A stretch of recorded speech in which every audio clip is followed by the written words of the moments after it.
Hello everyone, I'm Ankit and you're watching StudyIQ IS English. In our today's video, we are going to understand what is this 8th Central Pay Commission all about, what it does, what is its economic significance, that everything we are going to discuss in this today's video. And the notes, if you want to download them, that I will be using in this particular session, you can go on this particular Telegram channel called as ATS Live. And while you're in this channel downloading the notes, please do not forget to subscribe to it also. So let us start by understanding let us start this video by understanding the context of the development. Now, recently, the government of India has approved the terms of reference for the 8th Central Pay Commission after having formed it in the month of January in this particular year. Now, terms of reference is basically a mandate. It is basically a responsibility that has been given to the commission on what it has to do. Right now, this fixing of the term of reference clears the path for revision of pension, pay and allowances of nearly 50 lakh central government employees. And not just that, this will also determine how much pension 69 lakh formal central government employees would receive from January 1 the next year. That is from January 1 of the year 2026. So this is the cutoff date. This is the due date from which the salaries of the central government employees and the pensions of the former employees will be revised as per the recommendations given by the 8th Central Pay Commission. So in this regard, let us understand why do we need a Central Pay Commission. Now, a Central Pay Commission is constituted every time by the central government to revise the salary structure of its employees and to determine how much pension it is going to give to the formal employees. Similarly, this Pay Commission is constituted once every about 10 years. So it is once every decade commission. Now, since India got independent, that is in 1947, up till now, there has been 7 pay commissions who have been established. And this one, as the name suggests, is the 8th one in the sequence. Now, this commission was announced in this particular year, that is in the month of January. And this would, as the name suggests, would recommend changes in the salaries, allowances, as well as the pension structure of central government and former central government employees. Now, what is the 8th Central Pay Commission? 8th Central Pay Commission is a commission that would do whatever I've told you it would do, and it would be headed by a former judge of the Supreme Court, that is Justice Ranjana Prakash Desai. Now, usually these kind of commissions are headed by a senior bureaucrat or a member of the judiciary, be it present or former. This time, a member of judiciary would act as a chairperson, and she is also the chairperson of the Press Council of India. Apart from Justice Ranjana Desai, another member of this would be one of the professors of IIM Bangalore who would act as a part-time member of this commission, and Petroleum Secretary would serve as a full-time member secretary of this commission. So this is all about the 8th Central Pay Commission. Now, the terms of reference or the mandate has been given to this commission, which has been finalized by the central government by consulting various different ministries in central government, different state governments, as well as staff side of the joint consultative machinery. So this is a multi-stakeholder discussion that had taken place before, and only after that, what is the mandate, what is the responsibility given to the 8th Pay Commission has been fixed. Now, this commission would submit its recommendation within the 18 months period, right? So this is the time that has been given to the commission so that it would consider all its responsibility, and then it would draft its recommendation and submit it to the central government. Now, I told you a very important thing.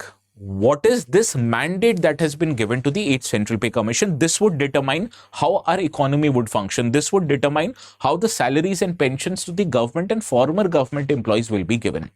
Now, let us understand important terms of reference or important mandate and responsibilities that has been given to this Central Commission. Now, this commission would keep in view the economic conditions of this country. So this is the consideration the commission would do. And at the same time, it would also ensure the need for fiscal prudence so as to ensure adequate resources are available with the government for its different expenditure obligations. Now, generally, the expenditure budget of union government is designated into 2 different accounts. First is capital expenditure, also called as CapEx.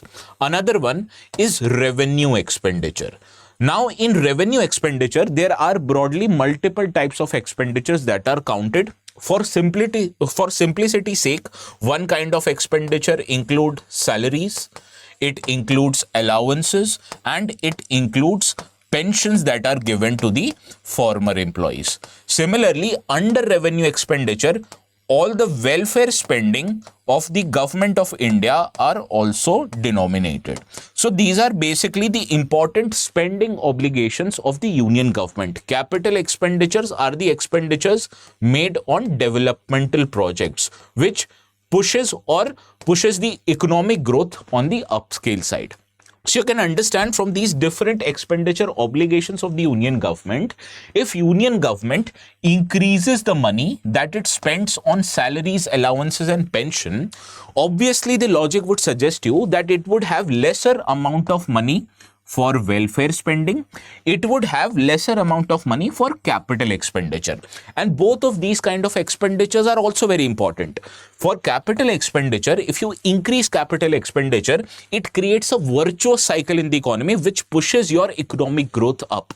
Similarly, welfare spending is very essential for socio-economic justice of the vulnerable section. It is also very important to ensure social security for many people of India.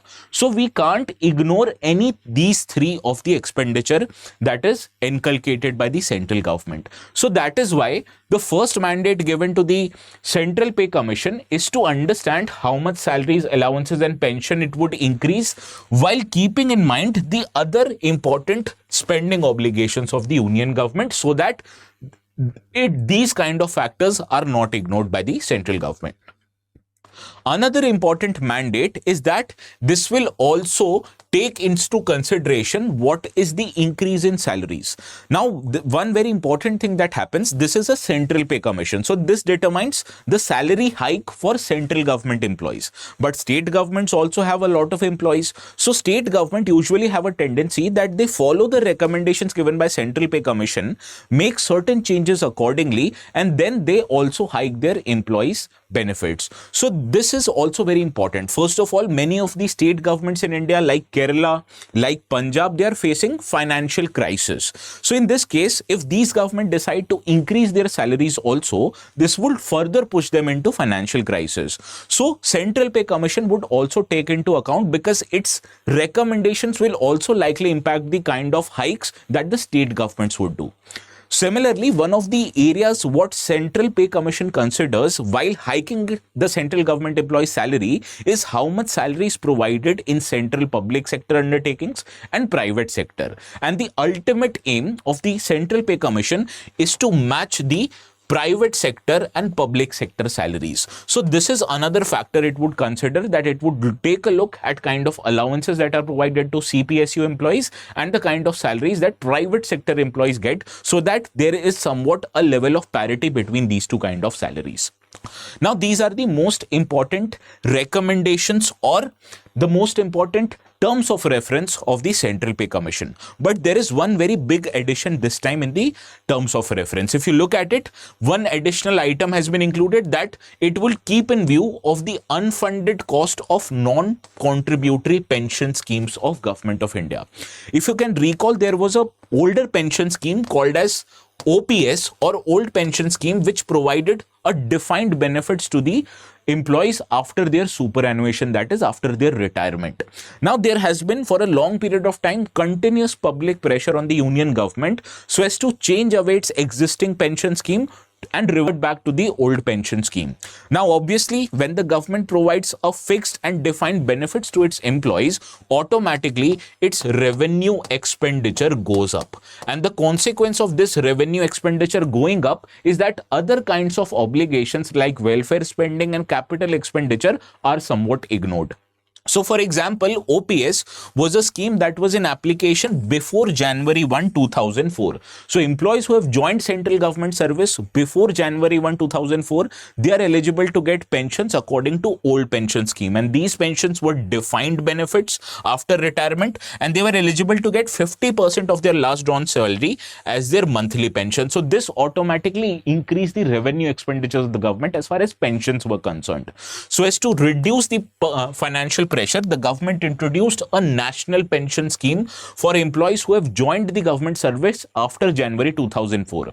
Now, this is also a contributory pension scheme where contributions for employees' pensions are made both by the government as well as employees themselves. But one big difference between OPS and NPS was that the benefits that the employees were getting after the requirement were not fixed. It determined, or it was fixed based on the market return. So there is a possibility that they might get more pension as compared to OPS, but there is also a possibility that they might get less pension as compared to OPS. So therefore, the pensions that the employees were getting because of NPS were undefined. They were not fixed. And this was one of the key concerns. That is why many of the people were demanding to revert back to the old pension scheme.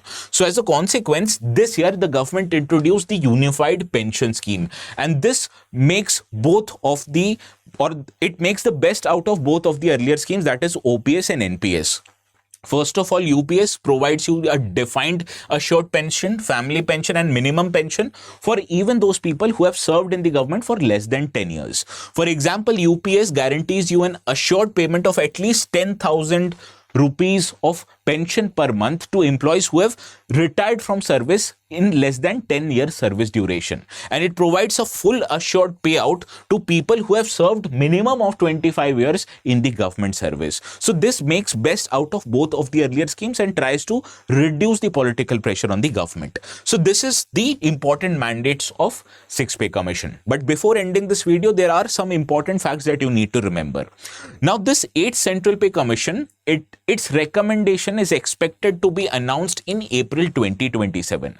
But this is not the time from when the employees will witness their salary hikes. Now, the due date of the Central Pay Commission is that its recommendations will be effective not from April 2027, but from January 1, 2026, which means even if this report is submitted later on, the employees would get their full benefits, that is their pensions and pay would be increased from the date that is of January 1st, 2026, and they will be paid the rest amount later on in form of arrears. But one more important thing that you'll have to realize that yes, pensions as well as pay, they will be provided from say January 1st of 2026. Whereas allowances are concerned, the allowances will only be provided after the submission of the recommendation of the Pay Commission.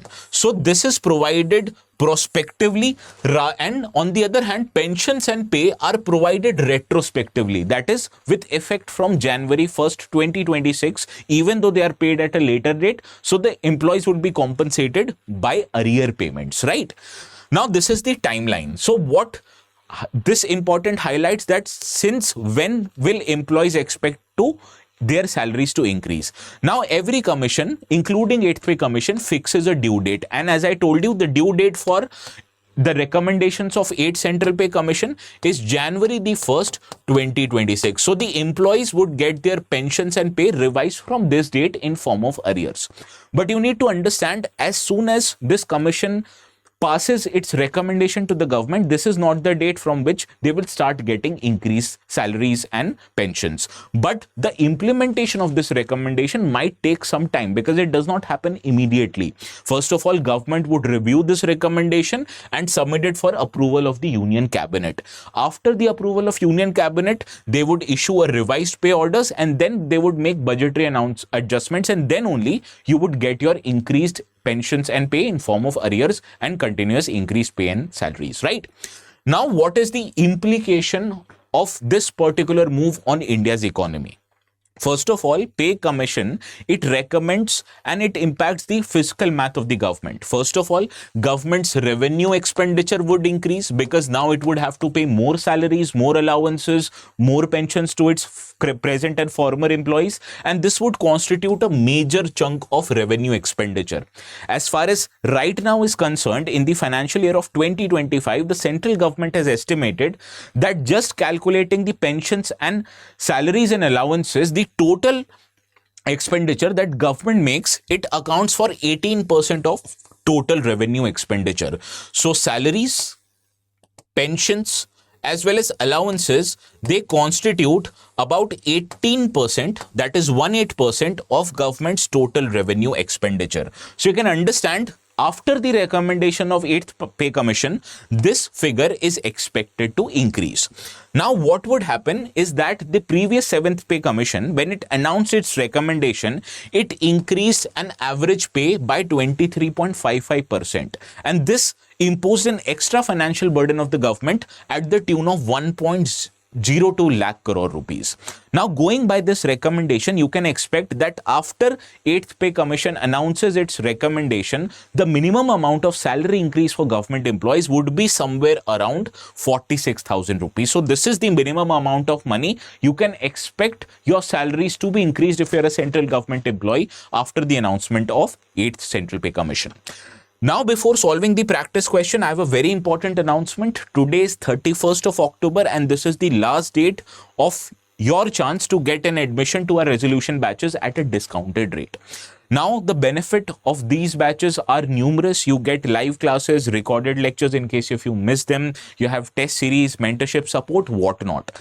Now, to take admissions to one of our courses, you have to remember one thing, that if you use the code ATS Live, you'll get maximum discounts on not just 2027, but also on 2028 courses. So please make sure to use this code and it will fetch you maximum discounts. Now, this is a practice question that I'd want each and every one of you to solve. Please do let me know what is the correct answer of this practice question in the comment section.